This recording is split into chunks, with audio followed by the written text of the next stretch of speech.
Hi, Pete's fans. Welcome to another episode of For Pete's Sake, our podcast on everything Peterborough Petes. I am your co-host, Josh Reeser. In the chair next to me, as always, is my co-host, twin brother, and encyclopedia of OHL knowledge, Matt Reeser. And Matt, it is officially the week that the season starts in 2 short days. We are recording this on Tuesday, September the 24th. In just 2 more days, what do we have? A Pete's victory. Pete's victory. I like it. The start of the OHL season. It feels like it's been a long time coming. Pete's were not a playoff team last year. A long summer where we were waiting in anticipation to welcome those boys in maroon and white back to the Memorial Center, and it is 48 hours away. I am excited. I can't wait. We are going to get you primed for that game, and we are going to get you guys excited for another round of Pete's hockey officially starting. I love it. I'm fired up, and I hope you guys are too. So on this episode, we do have some preseason games to go over. So the Petes did finish off their preseason. They had the final 2 games against some teams that they'll be playing very soon. We'll go over those. We do have some roster decisions that were made. We'll discuss that. We'll discuss the preseason as a whole. We'll do a bit of a season primer for you on the first couple games. And then we also have a very special treat for you, an interview with the voice of the Peterborough Petes, Pete Dalliday, who does the games for your TV. It was a great conversation. I got to chat with him. We will have that today for you as well. So it is a very exciting show, and we're going to dive right in, get hyped up. Season is almost here. I am super excited. I can't wait. So let's get going. First things first, some game recaps. Like we said, Pete's had 2 more preseason games. First one was Kingston Frontenacs versus Peterborough. That's who we'll be playing first. How did that one go down, Matt? What did you see? Yeah, so this was a tough loss for them. They'd been off for almost a week between games, and they ended up losing this one 5-2. Fell behind 4-0. Made a good charge in the 3rd period to get it to 4-2. But I think in this one was them just digging themselves too big of a hole to get out of. But there were some very encouraging signs. You saw a veteran-filled back end on the defensive core especially. Mm-hmm. Most of those guys were in. Jenkin was in the lineup. Mm-hmm. Nice to see him play his first game. Yeah, he looked steady back there. Got an assist in this game, so he picked up a point. I think he's going to be a pretty solid addition on that back end. He makes smart plays. He does a lot of things well. I don't know if there's a skill that he's like exceptional at, but he's above average on everything. Yeah. He doesn't cheat in the offensive end, but he'll pinch up the boards at the right time. He won't try and shoot if there's no lane. He's a very smart defenseman, which is what you need. So it was nice to see him in the lineup. Mason Johnson, what can you say? 21-9 were the shots in favor of Kingston in the first period, and they only were down 1-0 after that period. Mm-hmm.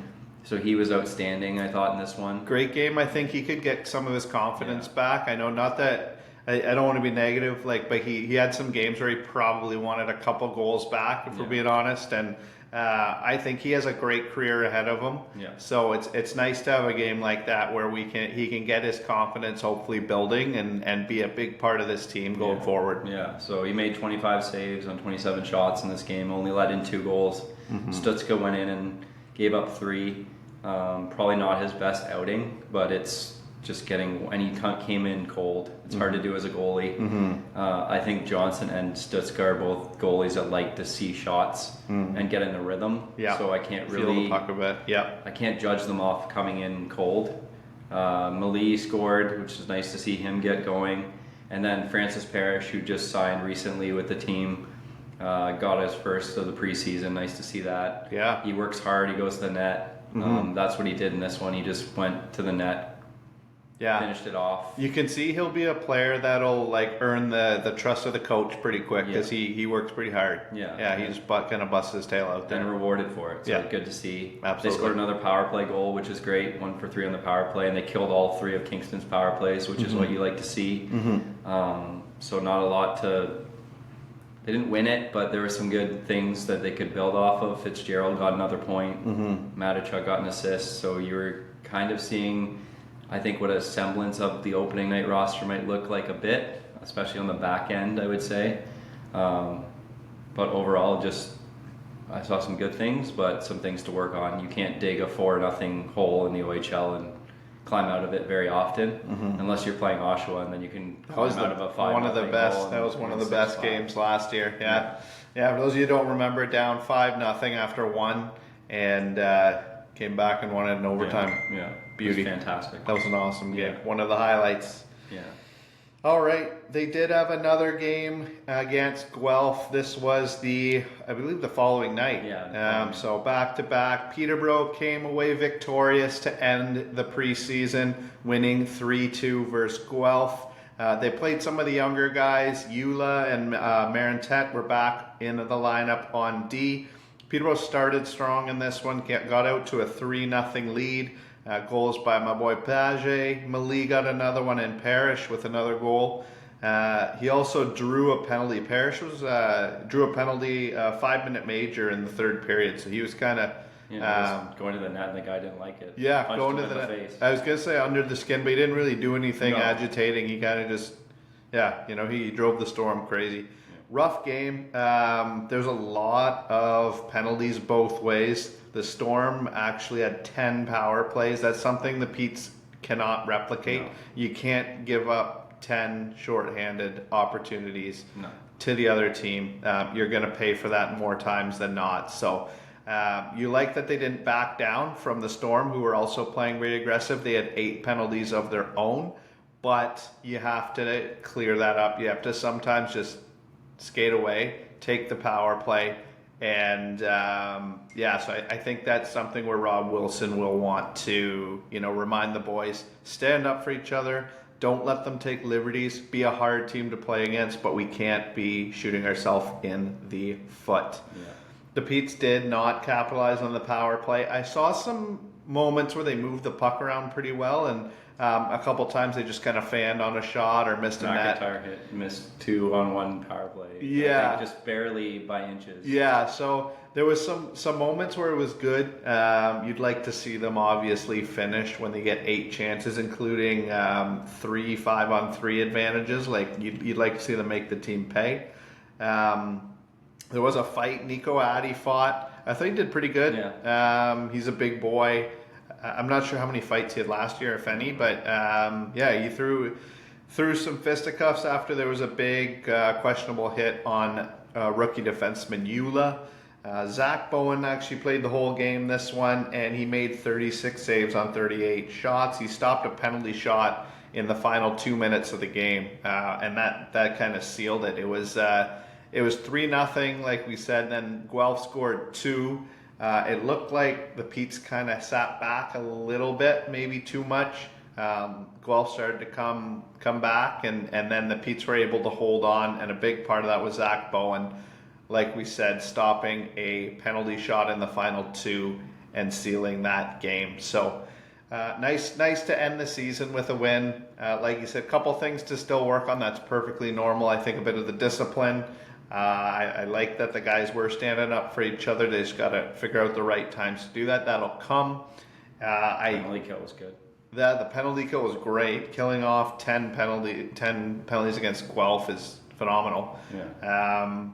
So I'm encouraged by that. Continue to work on that power play, and I didn't have a ton to say other than let's get the real season going. Let's see see how it goes from here. The games are going to start to mean something, and I think we'll pick up the intensity. So good to see them end with just kind of a win. Always gets the momentum going and your mojo back. So better to end on a win.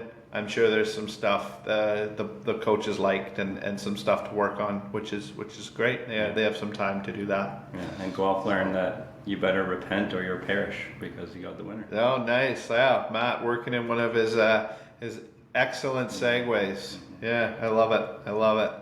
So overall, preseason, it ends with a 3-2 record for the Petes. So just over 500, which is pretty good, pretty respectable. 2 of those 3 wins came via the shootout. So it showed that we have some guys that can score in that skills competition. One of the most exciting parts of hockey is the 3-on-3 overtime, and then if nothing's decided, even a shootout. Power play was 6 for 27. So again, I saw some good stuff where they move it around. I think they need to solidify first who's going to be on what unit, and then build some rapport, build some chemistry, get a game plan going, and just continue to work. I think they have the guys to do it. I think they have some good finishers. I think they have guys that can battle out front. I think they have some good D that can walk the line and run the show from up top. And I think even some forwards can do that. Like I know they were trying Aiden Young up at the top, kind of walking the line. So I think that'll come. Penalty kill 22 for 25, which is very strong. I like their hustle, and a couple times even forcing some good chances, shorthanded as well. So good speed and defensive prowess there. 40 plus shots again in 3 of their preseason games. I think that's something they'll want to tighten up. I know it's a young defensive team. They were known for giving up a lot of shots last year. I think there'll be some nights where they give up shots again. It's just the nature of a young team, a young system that they need to learn. And like you said, maybe our goalies, like to feel the puck. So they'll be warmed up in the game some nights pretty quick, I think. But ideally, keeping that total down, and especially the high danger shots. Goal differential, -3, so almost even. I'm not reading too much into that because it can be skewed by, a high scoring game. Yeah, one game or... Which was the Sudbury game. It was like 7. Exactly, yeah. The Niagara game was like 7-6 or something. Yeah, exactly. So, you get one odd game like that, it skews. I'm not reading too much into those stats until, you're partway through the season. I don't think there's point in reading into that. And also, like Matt said, they didn't have what will be their opening lineup for many of the games, if any. Fitzgerald, I was impressed by him. Finishes with 3 points in 5 games, an even plus-minus, showing he's a responsible guy in his own end and can finish as well. We saw glimpses of his offensive prowess with a goal and a couple assists. Biggest thing for me, I don't think he looked intimidated. No. I think he realizes he can play at this level, and he's going to go out there and work hard and not be a guy that looks like the game is a bit ahead of him and he needs to get there. So that's what I saw. I don't know your thoughts on the preseason. I'm encouraged. I think there's work to do for sure. I think it's kind of where I expected them to be. A young team. I saw some inconsistency, which I think is going to be just par for the course at this point, and they'll work on that. And I saw, some high skill from some very skilled players and some good things. Yeah. So I don't know what your thoughts on the preseason as a whole. Yeah, I thought guys came in, they competed hard. Some young guys pushed the older guys. Fitzgerald looks like the real deal, which with 3rd overall, he's going to look like the real deal. Not too many surprises, I don't think, and there was lots of competition, especially on defense with all the new guys. So it seems like young guys were like, we're here to make a stance, and they did. That's why they're still around, and there's a lot of upside with this team. They're going to grow. There's going to be some pains, but you can see the trajectory going up with this team only. Yeah. There's not like coming into camp and being like, oh, what's going to happen? You're seeing guys taking that next step. Like Young is night and day with the puck this year. Oh, his playmaking, his poise, is incredible. Yep. Fitzgerald, you could tell me was a second-year player, and I believe you. Yep. Addy he just looks like he's grown into his body. He's physical. Taylor's got a wicked shot still. Carson There's Cameron. Yeah, I think Lefebvre- Carson Cameron is going to Lefebvre be one of the scored best in the league. Yeah. Lefebvre scored like what, 6 goals? Yeah. McCallum hasn't really played yet, so those two guys weren't really in the lineup. Exactly. But I love the line of Fitzgerald, Young, and Paget. Yeah. I think that's a perfect line to me in terms of you've got a playmaker, a finisher, and a guy that's going to be a dog on a bone to go get the puck. Yeah. I love that combination of a line. I'd love to see it carried through. Absolutely. I don't know if it will, but in my opinion, that line could be dangerous. Another thing, just to add to Fitzgerald, like he solid on face-offs. Yeah. Like that's a hard thing too. That's something that a lot of young guys don't work on because it's such like a minute detail, and they're working on their shot, and sometimes they work on their flashy finishing. You see it with guys in the NHL, even like Crosby was not good on face-offs. He is now because he worked on it. Yeah. And I feel like Fitzgerald has worked on it, and he looked pretty good to me. Yeah. So. Yeah. Well, anyways, enough with the preseason. We got legit regular season hockey a couple days away. First game's against Kingston. Why don't you tee that one up for us, Matt? Yeah, so Kingston and the Petes always play close games. So I'm expecting the same here. They know each other well. They play 8 times a year. I believe it's 8 times. Yeah, 8 times against each other. So they don't like each other. 5 of those 8 games last year were decided by 2 goals or less. So like we said, tight games. Kingston had a -25 goal differential last year, so they do give up goals. And they had 8 players attend NHL camps. Right. So it's possible that not all their guys are back, which we'll see. But they have some skill, definitely do. They have Battaglia up front, Ludwinski and Quentin Burns on their team, so they have some guys. And they recorded 2 wins in 3 preseason games. So they didn't play as many preseason games as the Petes, but they did win 2 of them. One was against us, obviously. Yeah. Last year there was that whole thing with them going over our goalie twice. Oh, yes. Which we'll see what happens. Yep. But I think it will be a tight one, like always. I think the Petes can beat Kingston. I think they have the skill to beat them. For sure. I think if these guys are gone at camp still, it will be a little bit easier for them. But we'll see what happens. It's always a good matchup, always exciting. Yeah. They've dubbed it the whiteout game, so they're selling these whiteout shirts for the home opener. My prediction's probably like a 4-3, 5-3 game. I was gonna go higher. I think the Petes are gonna come out fired up, want to make a statement. Yeah. I think it's gonna lead to a lot of the guys wanting to show creativity on offense. A lot of the young guys, which is great. I think it's going to lead to a little bit of loosey-goosey on the back end to start the year. I think that's normal. They haven't had a ton of time with their full lineup yet, like I said, so I think that takes time. But I think we're going to see a bit more of a barn burnerish game. I was thinking high score. I could be completely off. This is just my opinion. But I think a number of young guys into the lineup, some second-year guys that want to show they can produce. It's the home opener. You're excited. You're amped up. You want to make a statement. And I think they're going to shy more towards the offensive output and get excited about putting on a show for the fans.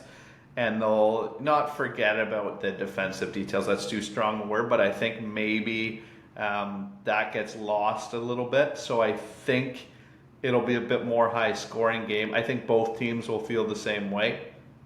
And then I think, they'll... As you get into the season, a few games, you have practices, you look at video, you get a consistent squad going. I think it'll tighten up and it'll be a little easier. But I'm thinking a little less structure for the first couple games. And I think some entertaining, high-scoring hockey is what I'm predicting. Yeah.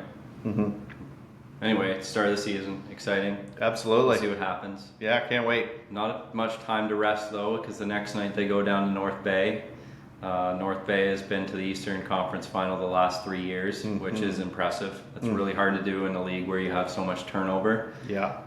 They won 3 of the 4 meetings last year, outscoring us 27-16. And the one game we won was by 1 goal. And then last game of the year, we played them at home, and it was like 9-3 or 8-3. They had that Van Stietzel, Romani, Wakely line, which was probably the best line in the OHL last And year. potentially back. And they're back. Van Stietzel's already with them. Romani just got returned to them, and Wakely's at Oilers camp. So who knows? But he'll probably come back. Yeah. They had a plus 60 goal differential last year. Yeah. And they didn't give up a lot of goals. Right. So they're a stingy defensive team who knows how to win, who knows how to score. And a road game. Yeah. And they made that trade for those two LeBlanc brothers from Sarnia last year in Velmakis. And they're still with the team. So they got those veteran guys around. Yeah. It's a dangerous team. It's a hard barn to win in. Yeah. They finished their preseason 2-2, but they had so many guys away at camp. Yeah. They didn't really have their roster, so you can't really read too much into how they did in the preseason. For sure. And they recorded the 4th most goals in the entire OHL last year. So if you get that line back and then develop more guys underneath them, it's kind of it's a beast. Yeah. Yeah. Sometimes I will say the Petes played some of their most impressive games last year against high-level competition. Yeah. The first game against Guelph, where they lost in the they gave up the tying goal in the final minute and then lost in overtime for 55 minutes. They were the better team in that game. Yeah. And then they beat London. Yeah. In London's own rink to end that ridiculous streak London was on. Yeah. So they played some of their strongest games against good competitions. Yeah, beat the Steelheads like Matt said 4-0 right before New Year's, and so we could see that again. Like the Petes could come out, maybe they like that underdog status, but they're gonna have to be on top of their game because, like we said, Brampton's solid.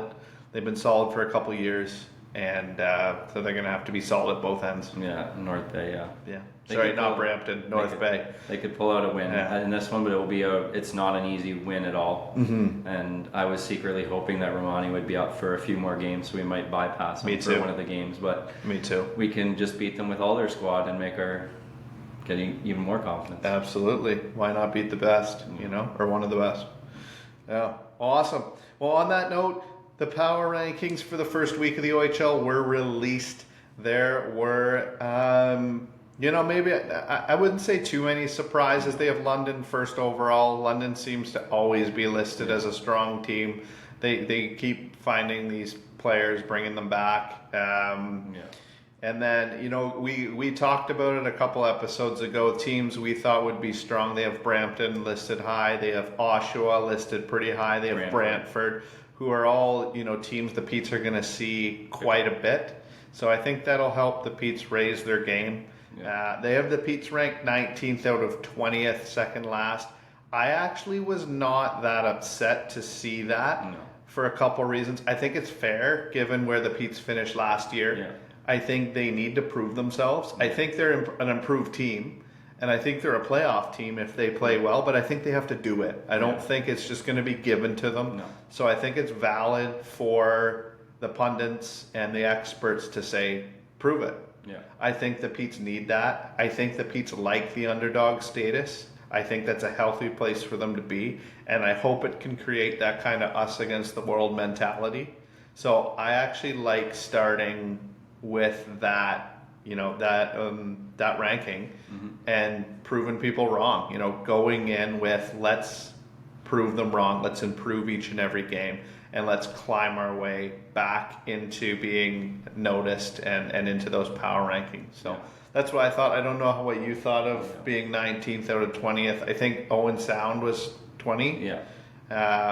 So that's the one team we were ahead of. But what were your thoughts on seeing the Petes? It means nothing right now. Yeah, exactly. There's no games played yet, and no team has their lines sorted out.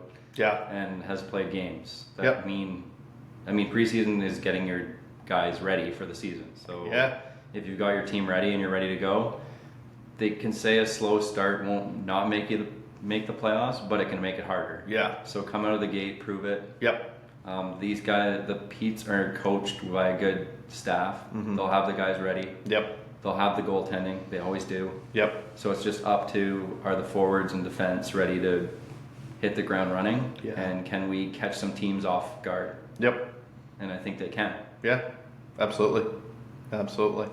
All right, just on the note of getting ready for the preseason, couple roster announcements and decisions for the Petes. So as of now, we are recording this, like I said, Tuesday, the 24th. News from Detroit's camp, Chase Lefebvre has been returned to the Petes, so they do still have a overage decision to make. As of right now, McIntyre, Malie, Lefebvre, Stutska all on the roster. It'll be interesting to see how they juggle those. Graydon Strohack, defenseman, tough guy, serving the final 2 games of a suspension that carried over from last year, so he will be out for those first 2 games we just highlighted in Kingston and North Bay. Defenseman Braden Valeris was traded to the Sioux Greyhounds for a 15th round pick. We wish him the best. He seemed like a great kid, a guy that worked his tail off to get to the OHL, and I don't think was drafted. I think he was a walk-on. Very tough, big kid. Like the guy a lot. I think he got squeezed out by personnel. There was too many D. He didn't really have a clear path, a clear role here. So nice for the Petes to hopefully give him a chance to go somewhere where he can play a bit more. Wish him all the best. But I think I think he was going to get lost in the numbers here. So nice to see him hopefully get a chance somewhere else. Nathan Leake, who was a U18 draft pick, not this year, but the year before, and Dylan Wolds were both reassigned. Nathan Leake was actually released, so he is with the Charlottetown, what are they called? I don't even know. The Charlottetown in the QMJHL. And then Dylan Wolds is in the Alberta Junior Hockey League. Yeah. They just wanted to give him time. Yeah, absolutely. Wolds, a defenseman I like to watch. I was rooting for him. He's battled some injuries. Again, it's a it's a tough thing to crack this Pete's blue line. You have guys like Eula and Marintet who are coming up and who have more time. And Gowan. Yeah, Gowan looked pretty good. And then you got lads. You got this new guy, Jankin. You got Matichuk. You got Haley. Strohack will be back in a couple of games. Carson Cameron. So it's just tough. And development is, you got to play games. You got to get reps, whether it's at this level or a different level where you can get even more time. So they'll keep their eye on Wolds. I think it kind of signals the end of the line for Leake signing with another team in the CHL. But we wish both those guys the best. They worked hard. It just wasn't in the cards for the Petes. So best of luck to both those guys. So as the roster sits today on Tuesday, 14 forwards, 9 defensemen, and 4 goaltenders. I think there'll be a couple more moves, possibly even before game time. So we'll keep a tab on that, and we'll be posting on our site as it goes forward. Yeah. Well, shall we get into our interview? We had the pleasure of, I was able to chat with the voice of the Petes, Pete Dalliday. He was gracious enough to give me I think it was about 40 minutes, maybe a little bit more, and we just chatted about his journey into broadcasting, in my opinion, one of the best. He was kind of the voice I remember growing up listening to on the radio, and he gave me some good insights into his role, some great nostalgia and stories of his time on the road with the boys, and then his current, thoughts on the Petes as well. So it was an awesome interview. We'll head to that right now. I hope you guys enjoy. All right, Petes fans, we are thrilled to be joined by voice of the Peterborough Petes, Pete Dalliday. If you've been a Petes fan for any length of time, this man probably needs no introduction, but he has been a radio broadcaster and a television broadcaster, the voice of the Petes for, what do you say, is it going on 30 years now? Yeah, it is. I don't know. I'd have to do the math quick, but 28 for sure. I think tomorrow night will be my 28th season as play-by-play. And I did a couple years doing some other odd jobs. So let's call it 30, sure. Yeah, sounds good. Yeah, I'll give you 30. First of all, thanks again for taking time out of your busy schedule to chat with us. And thank you from a Petes fan. I grew up going to Pete's games. We had seasons tickets, but when we couldn't make the games, me and my twin brother, we listened on the radio. 980 Cruise Yep. was your voice, and you did an excellent job of bringing the game to life through the radio. So you're a big reason why we became Pete's fans and stayed Pete's fans, and so it's an honor to be chatting with you, and thank you for all you did and continue to do with the Petes. Absolutely. Well, yeah, thank you. That's nice to hear. It makes me feel a bit old, but that's okay. I miss doing the games on the radio because when you were young, that was really, I don't know if the games were on TV as much as they are now. Mm-hmm. So we were the only voice, and there's something about that. There's something nostalgic about that. As you say, describing the action, you really had to paint a picture, and you don't have to do that as much with TV, but those were good times for sure. We had a blast doing them. Absolutely. Yeah, just to get one more age jab in on you, I remember we would try and stay up late and listen to the games past our bedtime, but if we couldn't, we actually used to record them on the little cassette tapes, which probably don't have much of a use in the world anymore. So, well, that's a neat story. If you have any of those old tapes, I got a few. And I wish I had kept more of that audio with my dad and I, or whoever was with me. And I'm glad I was there to help you get to bed, you and your brother. Absolutely, for sure. Many a good night falling asleep, especially after a nice Pete's victory over London or Oshawa. Well, those are the best, right? The best. I've always said the best part of Oshawa is leaving and with the 2 points. So absolutely. Yeah, absolutely, for sure. So as going back to your career, even before that, growing up, were you a hockey player? Were you an athlete in all sorts of different sports? What was your first kind of exposure to athletics, and what drew you into that side of life? Yeah, that's a good question. Probably hockey and lacrosse for the most part for my first 7 or 8 years. Played a lot of lacrosse. Just came naturally with, I had an uncle that played, my brother played, and my dad was never a lacrosse guy, but he was involved. He never played it, but he was more of a ball player. Yeah. Hockey-wise, I played, I guess they still call it AAA, I guess. Back then they called it All-Star, but played that in novice and up to sort of Pee-wee before I moved over to the church league. My parents moved up to the north end. Oh, there's Maverick there.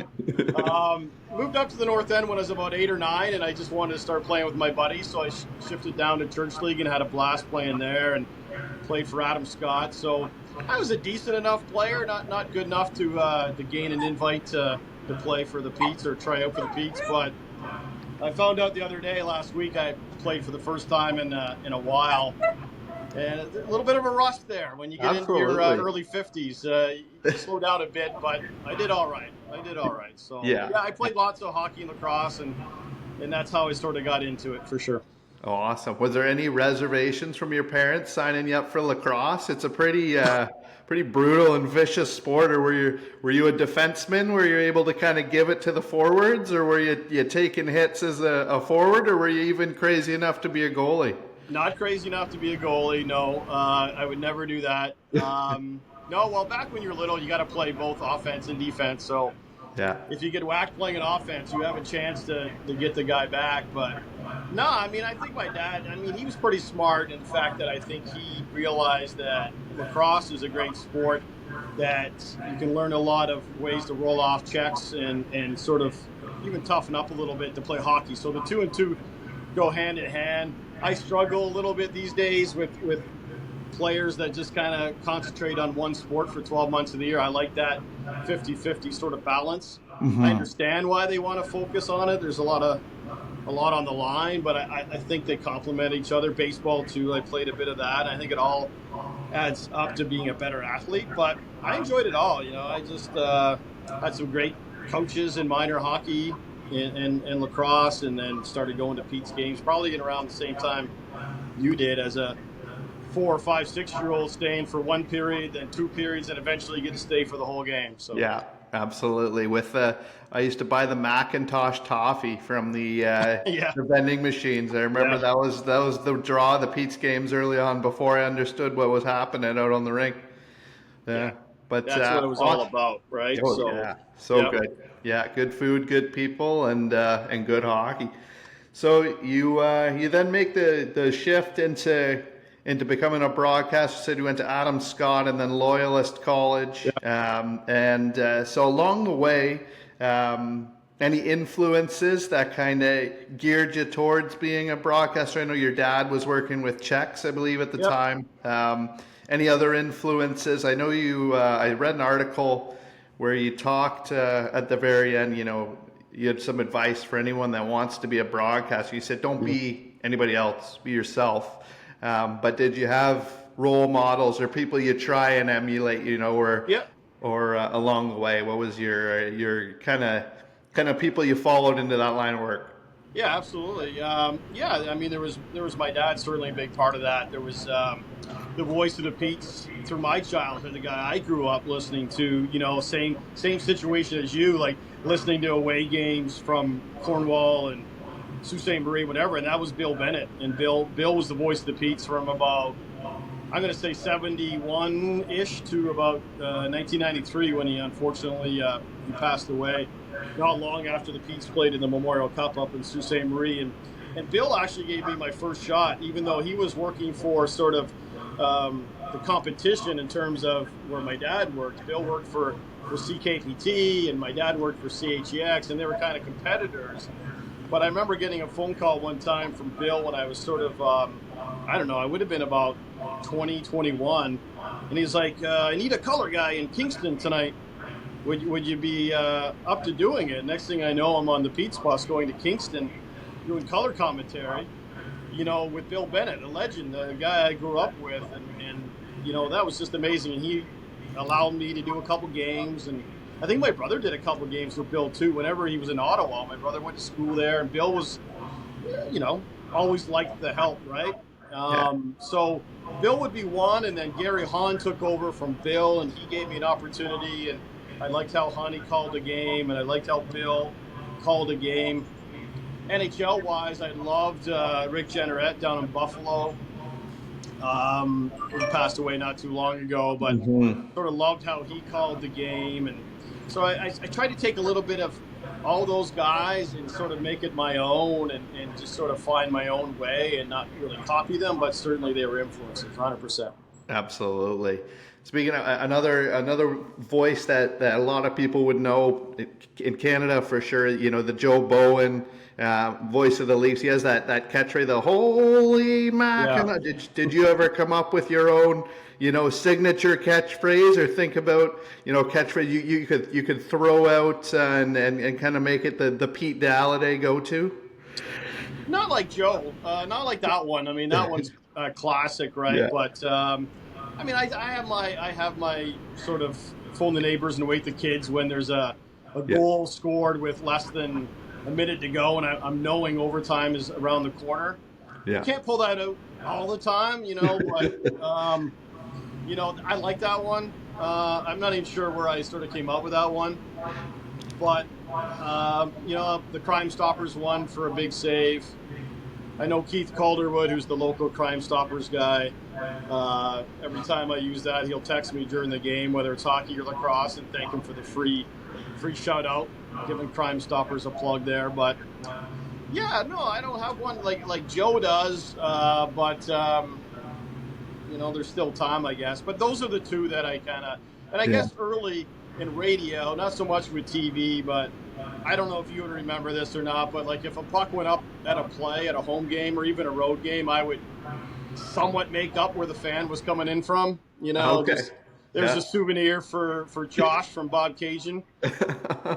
Try to localize it a bit. And some people kind of believed it. Like, how does he know where they're from?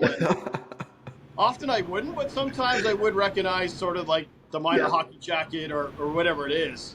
There's only so many Pete's fans. You know about half of them. So sometimes I was on the money. Sometimes I was just making it up for fun. Absolutely. Well, if you ever want to throw out a "for Pete's sake," you got our total blessing. It's all yours. So what is it? For Pete's sake. That's the name of our show. If you ever sneak that in there, you're more than welcome. The Yeah, Reister brothers, the Reister twins came up with that one. I'm writing that down right now. That's right. Okay. Yeah, awesome. So yeah, you go from Loyalist. You said you got a afterwards. You did like a kind of a co-op work job or like volunteer. It was like Country 105, and then CK. Is it CKPT or? Yeah, CKPT. Yeah. So That's what led you to the Petes. And then you also do the Lakers, and you're currently doing the Rochester. Is it the Thunderbird or Halifax Thunderbirds of the National Lacrosse League? Did those happen at the same time? I know you mentioned a background in lacrosse, or how did the transition into calling lacrosse games happen as well? Yeah, well, I started with the Lakers. Probably 15 years ago, I started doing their games. So that's where I started to get caught up with lacrosse. I always knew the game, but never really called it. So got my feet wet there on your TV and Kojiko, and then I just got this tweet out of the blue when Rochester was moving to Halifax. I got a great sort of message from a guy named Charlie Ragusa, who's sort of the head of the sort of social media public relations for the Thunderbirds when they were moving from Rochester to Halifax, which was 2019, to see if I was interested in joining them, and it worked out. And that was the year COVID hit, so we only just got nicely underway, and they were in first place, and we'll never know what happened. The Petes had a great team that year too, so we'll never know. But I was enjoying a year where both the teams I was affiliated with were having great years, and you know, of course, March of 2020 happens. But so yeah, I've been doing the Thunderbirds games ever since. It's a great opportunity. They fly us out there usually day before the game. We do the game, come home the next morning. So there's been lots of times where I've been lucky where I've been able to do a Petes game, Thunderbirds game, and maybe even another Petes game all in one weekend. It's a bit of a whirlwind, but I absolutely love it, and I would never complain for a minute because, you know, if you had told the 10-year-old Pete Dalliday if, you know, he had a chance to call a Petes game and a pro lacrosse game in the same weekend, I would have done it for free, Josh. I won't, but I probably would have. Yeah. Absolutely. Yeah, so you mentioned, you know, with Halifax and with the Petes, you know, that unfortunately the COVID year, where I agree, Petes wise, you know, loading up with Akil Thomas, it looked like they were pouring it on and gearing up for a deep playoff run and a shot at the cup. Fortunately, got another shot at it a couple years later, and back in 2023, and made that run to the Memorial Cup as well. Any other moments that stand out as a broadcaster where you're like, I'll never forget being in that building, calling that game or calling that series or that specific player or anything that jumps out to you? Well, the one you just mentioned, it like 2023 is the most recent one, and that whole playoff series was such a there were so many moments, you know. But the one that sticks out, I think, and maybe because I see it more often online on social and stuff, is the overtime goal by Avery Hayes. Am I saying that? Am I Avery? Yeah. There were so many. There was a couple. It's all a blur. Do I got the right guy? Yeah. Because then he had a couple of brothers playing the league, didn't he, as well? Yeah. So that pass, I think it was from Othman, 2-on-1. And originally, I think Connor Smith blocked the shot way back in front of the Pete's net. So if North Bay scores there, it's game over, series over. The big rig gets in front of the shot, 2-on-1 up the other way. To be honest, I thought Othman might shoot, pulls it over, and then it's like, you know, fire the bus up, which was in the parking lot. The Petes had the bus there, as you probably know, in the parking lot, anticipating a Game 7 because they were leaving that night. So I think both myself and Stu Kernan, who was calling the game for radio that night, both kind of had a similar call, like fire up the bus. The Petes are heading to North Bay for Game 7. That call stands out. We just let it breathe, let the crowd kind of do their thing, and then Scotty came in to sort of recap the goal. And so that was probably the biggest goal I remember from that particular run.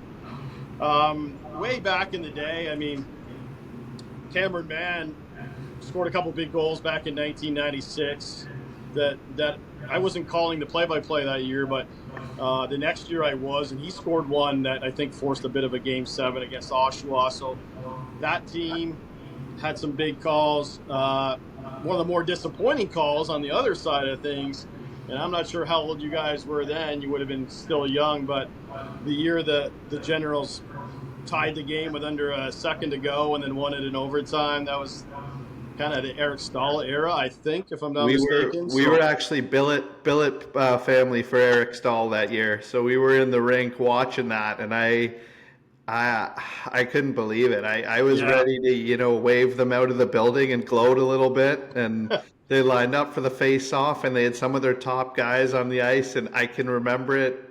Unfortunately, like it's yesterday, a little dagger in the heart, Oshawa tying it up and going on to win.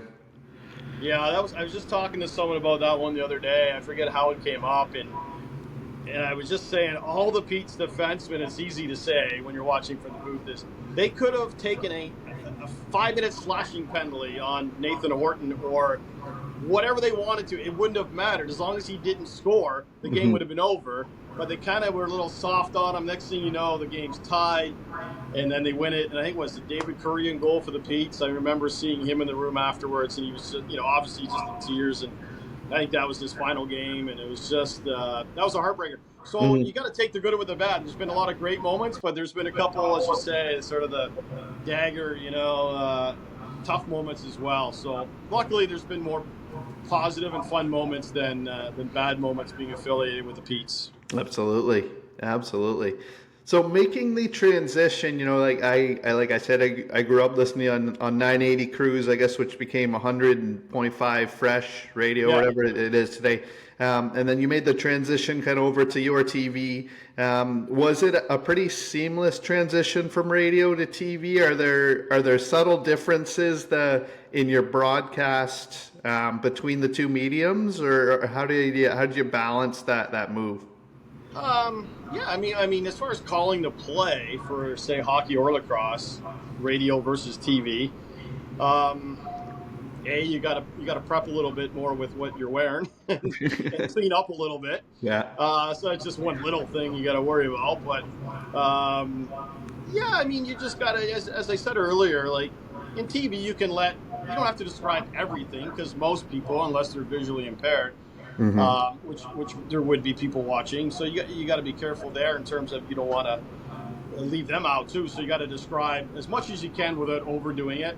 Radio, you really got to describe a bit more what the opposition is wearing, what color the Petes are wearing that night, like little things like that, like to describe the action, and you got to really focus on where the puck is because there's nothing more frustrating than listening to a radio broadcast, and I'm not trying to throw anyone under the bus. I've probably been guilty too, is if you kind of get off track a bit and you don't know all of a sudden the puck at one moment is in the Pete's corner, and next thing you know, they're scoring at the other end, and the listener's like, how did that happen? You gotta stay focused and try and describe it as best as possible. TV, you don't have to do that as much. And the other thing about TV is, because the games are being broadcast, I'll take a Pete's game, for example. If they're playing Kingston like they are tomorrow night, the broadcast goes back to Kingston, and they're watching us, okay? So you can't be a homer. You got to call it neutral as much as you can. That being said, it sounds better if you're feeding off the crowd a little bit. So if the Petes score, you can feed off that crowd. If Kingston scores, you don't have to be down. You don't have to sound like you just, lost your best friend.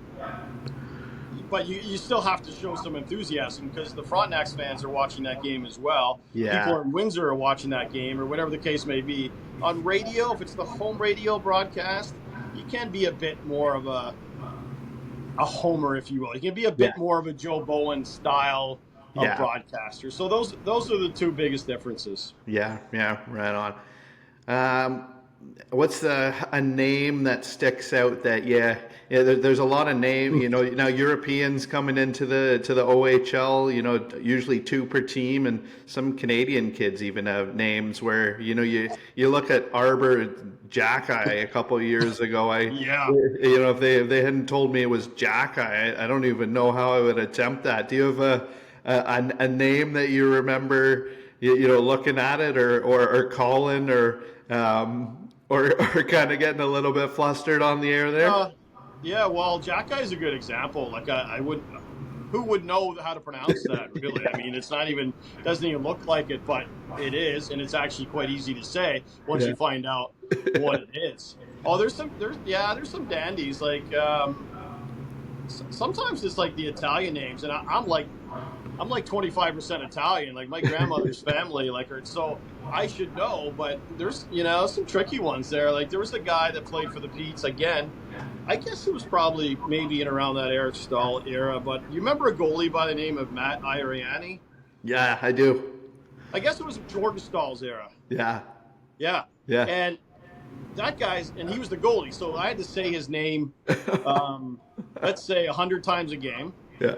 And he started that year like 55 games. Like he was by far their number one goalie. And I'm thinking this is about 2004 and around there, 2005. Yep.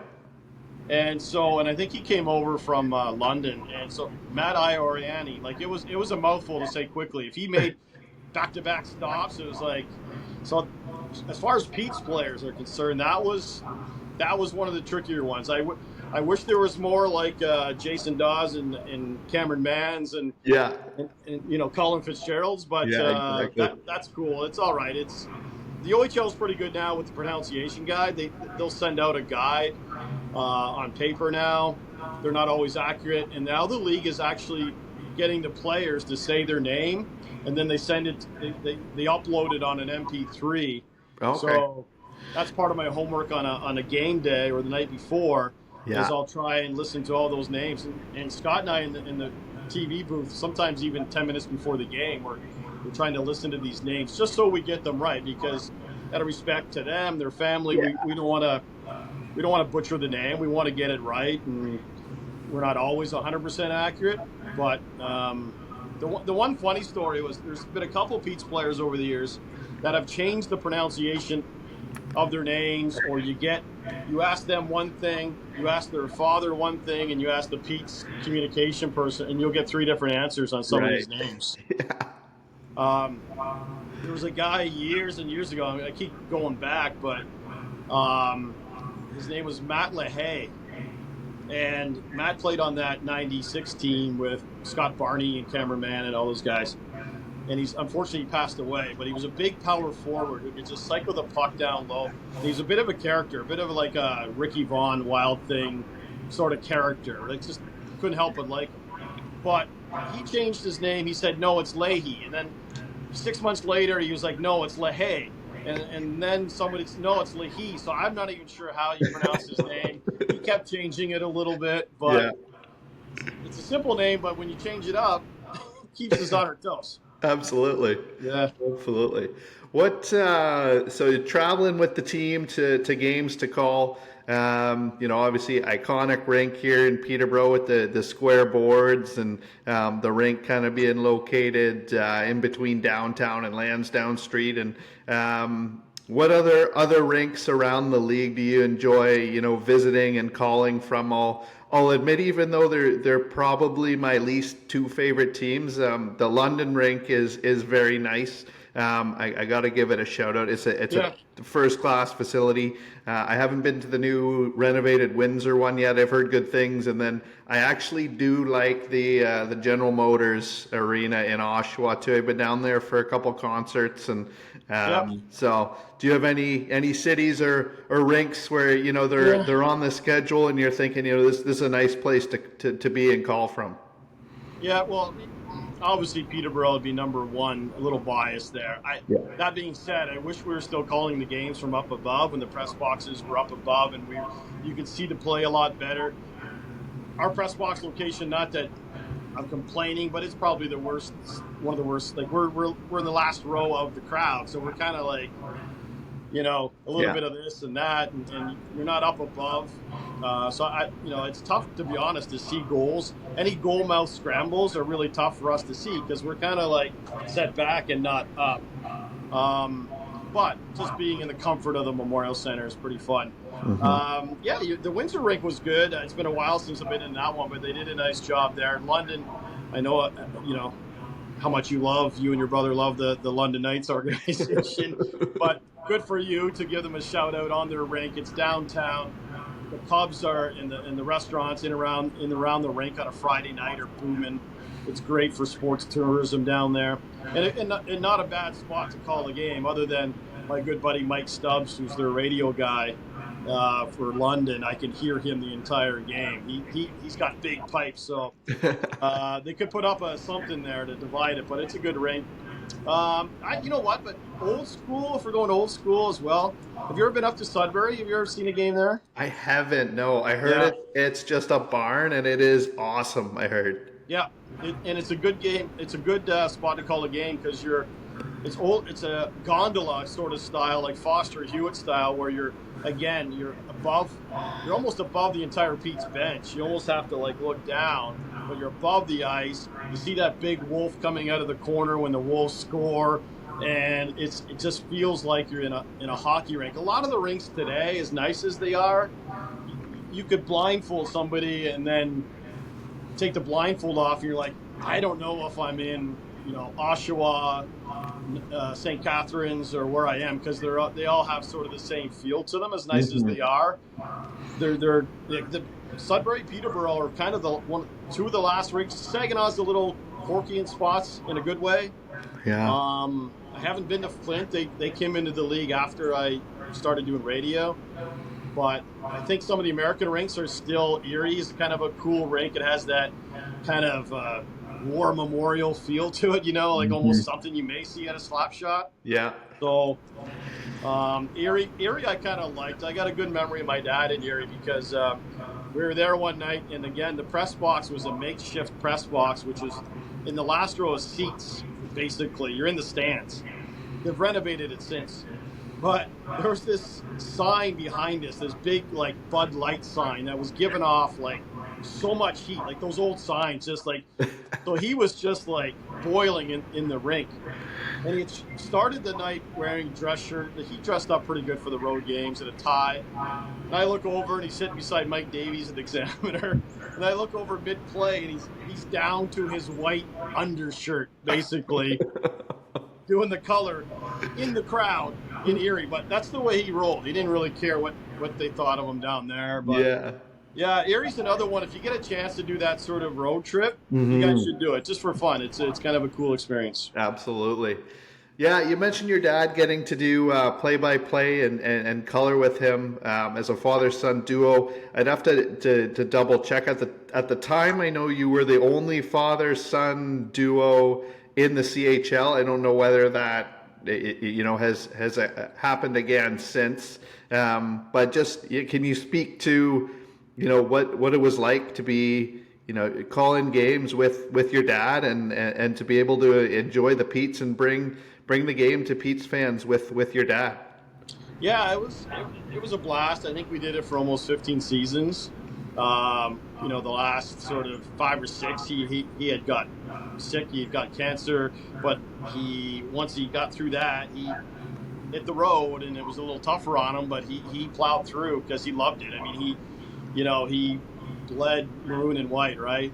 Right from day one growing up. He was 15, I think, maybe, when the Petes came in 56, and then a couple years later had a chance to play half a dozen games under Scotty Bowman. So being an ex-Pete, if you will, even though he wasn't there a long time, he had a sense of pride, and I think he gained a little bit more respect from the players because, they're like, oh, you're kind of one of us in a way because you wore the uniform. So he was allowed to go back and go to the back of the bus and hang out with the lads a little bit and tell stories, and they love that, right? I mean, where I just hung out front with the rookies and the other media, but sometimes he'd go back there and I could hear them laughing and he'd get them going, and I think they looked up to him as a bit of an uncle, sort of fun uncle type of character.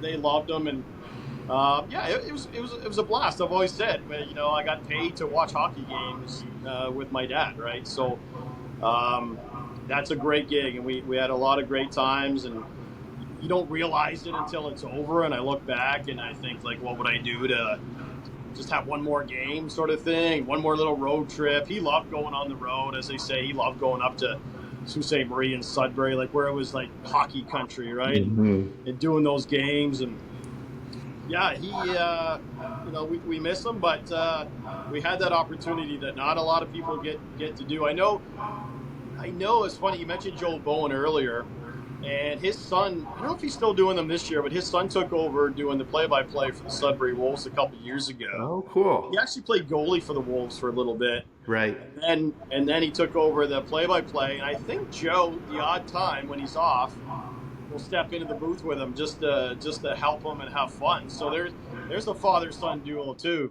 Absolutely. That perhaps is in action the odd time. It was a blast.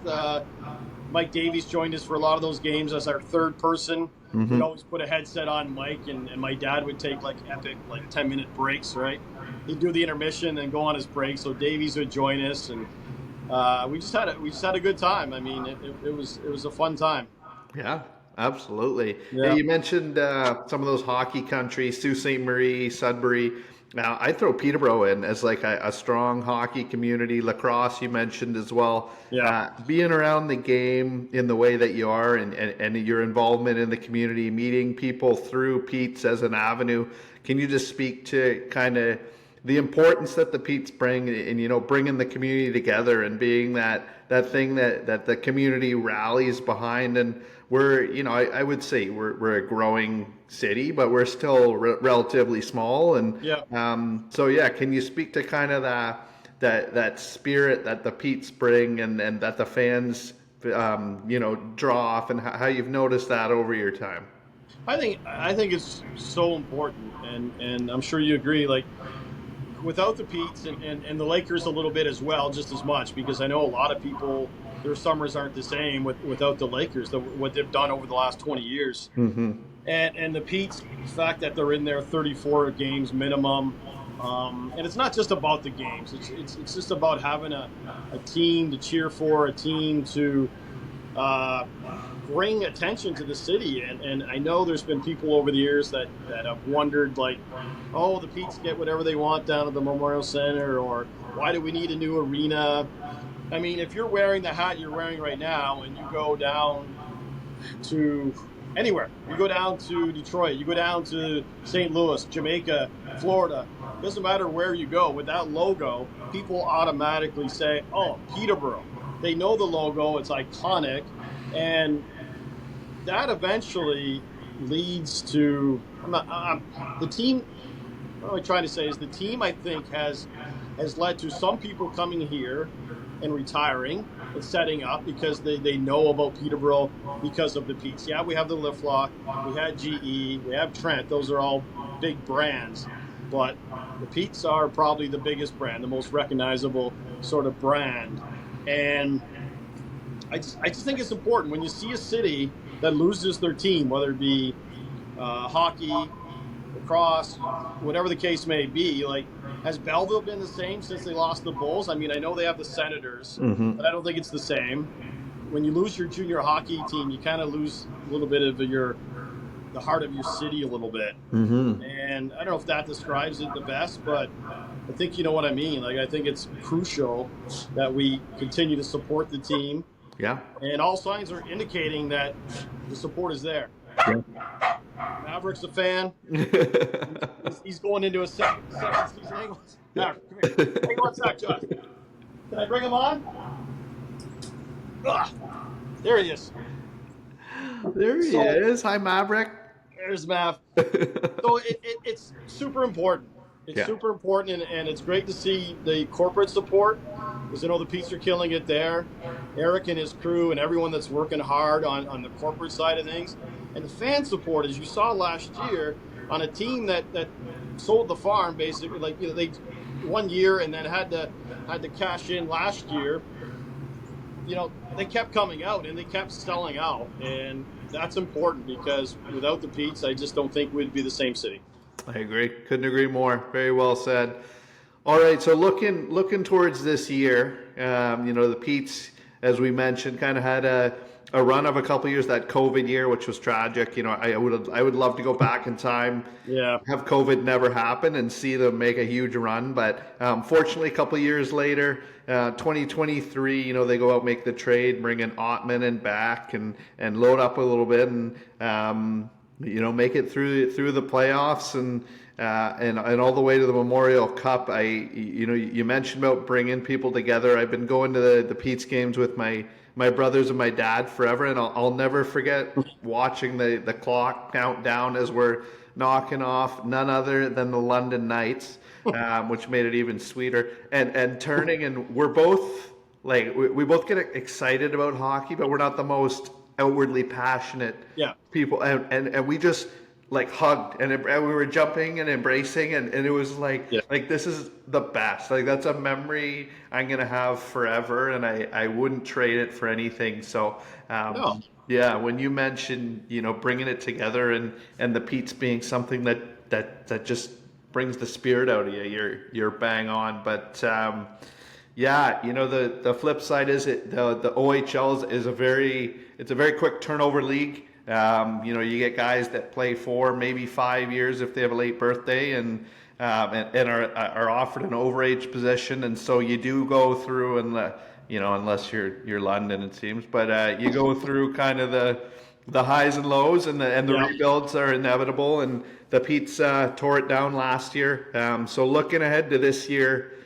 By the time we get this uploaded, we'll be right on the cusp of another regular season starting. So, your thoughts on kind of heading into this season? Are there any storylines you're intrigued by? Any players? I know my brother and I talked about Fitzgerald, the local guy, being a high pick, which I think a lot of fans are excited about, and watching the young guys we traded for last year kind of take that next step as well. So your thoughts on kind of a year 2 of the rebuild, and what we can expect, and what you're looking forward to?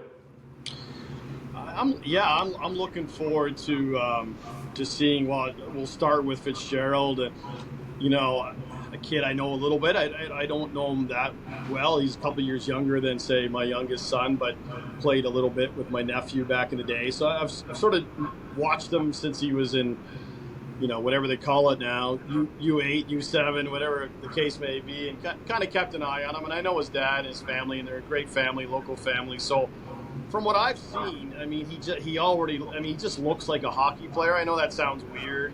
I've always used the cliche a little bit that there's some kids that are just really good at hockey, and then then there's hockey players, and there's this slight little difference. To me, he's a hockey player. He just just looks the part, and he's looked great so far. I don't think there should be any pressure on him. I don't want to put a number on what he could probably do. Sure. I think that number is going to be good, but as a hometown kid, I don't think there should be any pressure on him. They don't need him to score 25 goals this year. They need him to score 25 goals maybe next year. But as a young kid, he just should get out, play, get used to the league. But my gut feeling is that's not going to take long for him to do. We'll see. So I'm looking forward to that. All these first-round draft picks that Mike Oak and the gang picked up last year. What is there, 4 altogether now? That they brought in, and I honestly, and I know the plan, the plan. The plan is for next year and perhaps even the year after. But when you have that kind of high-end talent, I don't care if they're 16, 17, or 20. I think there's going to be a lot of games where they're going to be the best players on the ice, as opposed to the opposition. And they're going to pick up, I think, some more wins this year as a result of that than some OHL insiders are going to give them credit for right now, or predicting. So if they can play above 500 at home, by a few games, make it a tough barn to play in, and just hold their own and sort of tread water on the road and kind of like break even on the road, I don't know. You could do the math maybe better and quicker, but that should be about a 6th or even a 5th place spot at the end of the year. Who knows? I mean, we'll know more tomorrow night, but I think it's exciting. I think they're a good young team. Rob Wilson doesn't coach kids that are not hard workers, so we know they're going to be a hardworking team.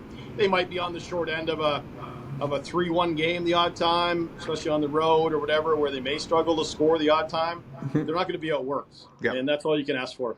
Absolutely. Yeah, that's something we noticed like right from the get-go with Rob Wilson. Like the team was just giving her no matter what the score was. They were ahead by 5, they were down by 4, like last second of the game started, like they worked their tails off, and we noticed that as fans right from the get-go. So yeah, absolutely, it's the way they play, and I know the guys that are returning, the Malise and Pages and McCollums will pass that down to the young guys and hopefully continue to build that culture. I know Rob signed that contract extension at the beginning of the year, so he's around for a while longer, which I think is a great thing. So yeah, I can't wait. I'm excited for I love this time of year, where you're full of optimism and the whole season's ahead, and you're excited to kind of see some storylines break and where things will go from there. And I can't wait to get down to the MEM Center and watch us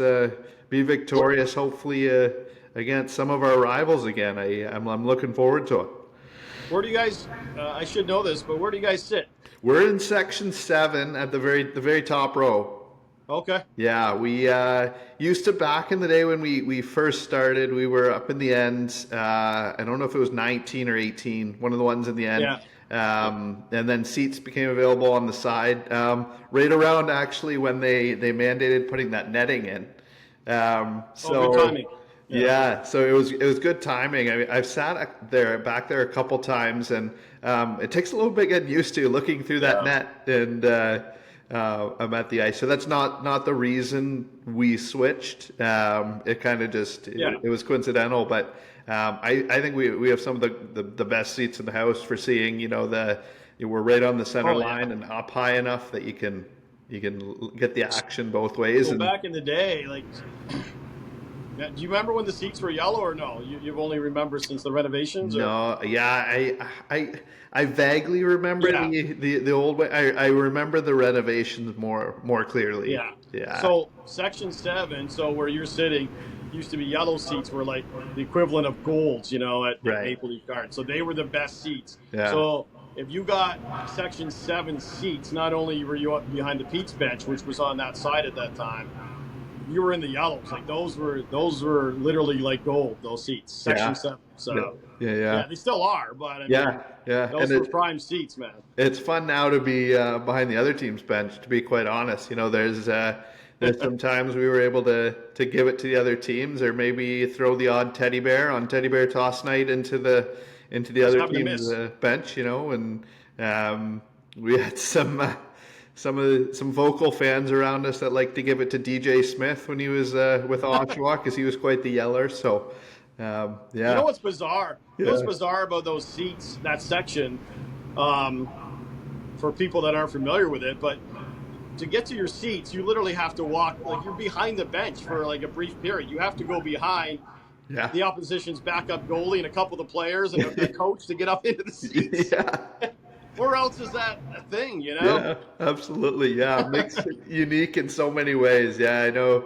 You mentioned, I don't know enough about the process, whether a new rink is likely or in the works, or I don't know anything about that, to be honest. But it would be tough, because, like you said, it's such an iconic rink, and I don't think the square boards would actually even be legal anymore if they were to update the rink. But it's just got that history and that vibe to it, and I think if they went that way and renovated too much, I would miss a lot of the nostalgia in the old days. So I hope, and I'm hearing, and I don't know any more than the next guy, but I'm hearing we should hear something one way or another if that project is going to move forward or not.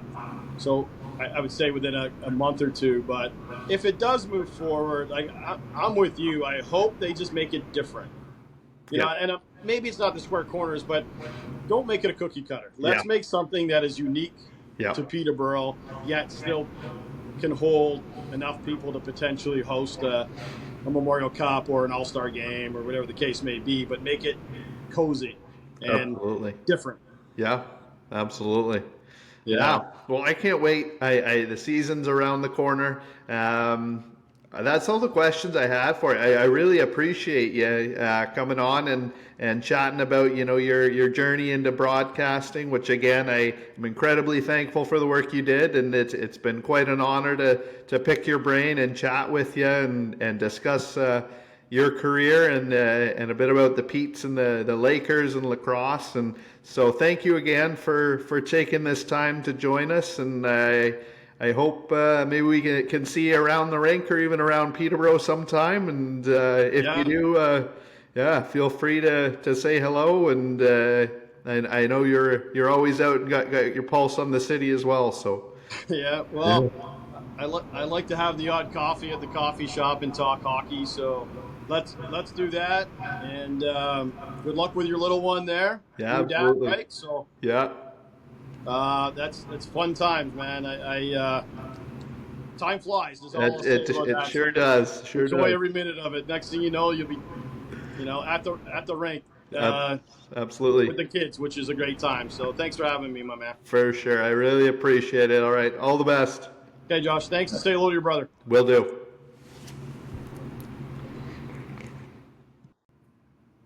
Well, thanks again to Pete Dalliday for joining us. That is all we have on the episode today, but that was a great interview.